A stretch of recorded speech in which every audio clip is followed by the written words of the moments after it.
Welcome back to my channel. So ayan, today is magpapabraid ako ng hair and maaga ako guys para hindi pa ganun kainit and mamaya kasi is magte-take ako ng pictures. So ayan si ate na magbe-braid sa akin.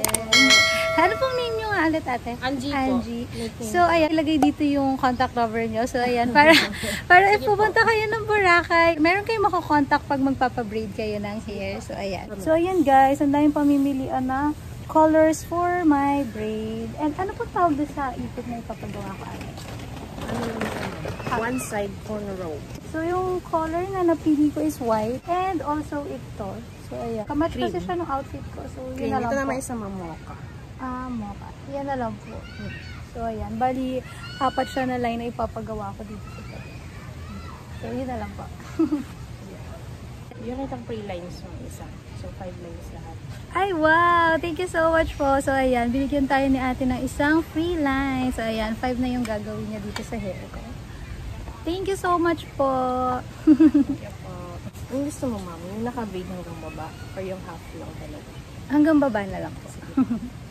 The hair braiders here in Boracay follows the same pricing on their tariff. The labor costs 200 pesos, and the rate for the hair braid depends on the design that you choose. So here's the price list for your reference. By the way, the design that I chose is the one-side cornrow, and this one costs 100 pesos per line. And here are the available colors for the braid. Well, honestly, I already love the outcome of my braid, but I decided to have the same design on the other side.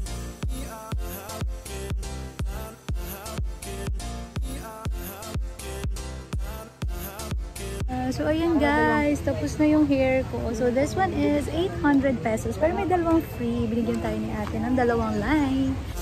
And right after that, I decided to take some pictures at the front beach.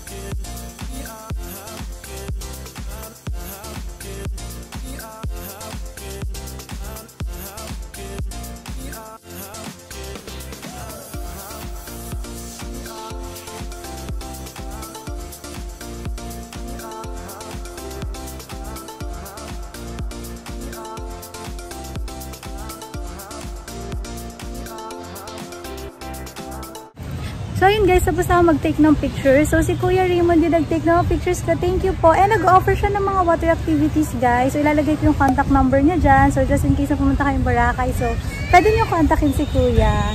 Thank you so much po. So, ayan. Kakain na ako ng breakfast. Kasi, di pa ako kumain kanina. Nagpa-braid lang talaga ako. And, sayang lang dahil may duty ako tomorrow. So, kailangan ko din siya agad na alisin. Ang ganda pa naman. After taking pictures, I went to Station X with Ate Angie, and this restaurant catches my attention. Nonnie's is located right beside the U Hotel. They are open from 8 a.m. to 10 p.m.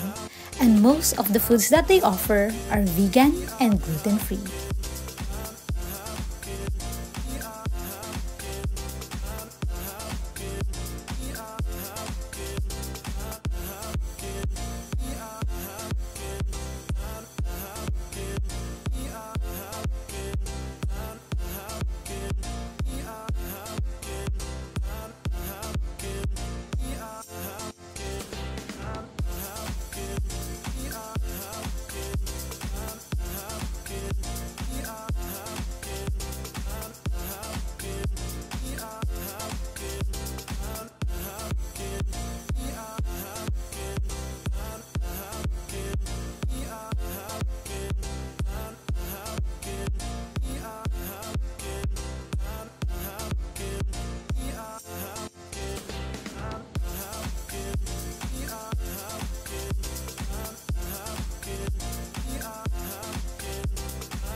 Soft fluffy ng pancakes guys. And try natin itong kung ano nasa top. It is pineapple siya.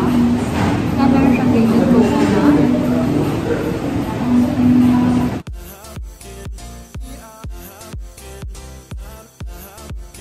Actually guys, yung sa burger, hindi siya sa 2 person kasi medyo malaki yung serving niya. Let's try the iced tea.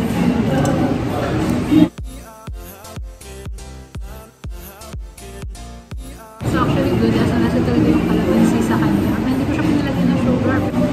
Sugar guys. Bala ko magkaya. Dito sa may station X.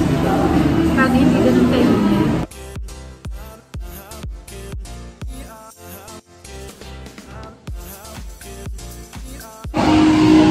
Okay, so yung total ng bill natin is 594 pesos.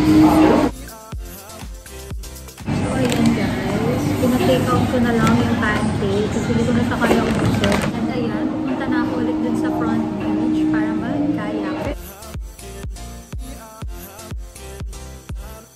And of course, for your Boracay trip, riding a crystal kayak is something that you shouldn't miss.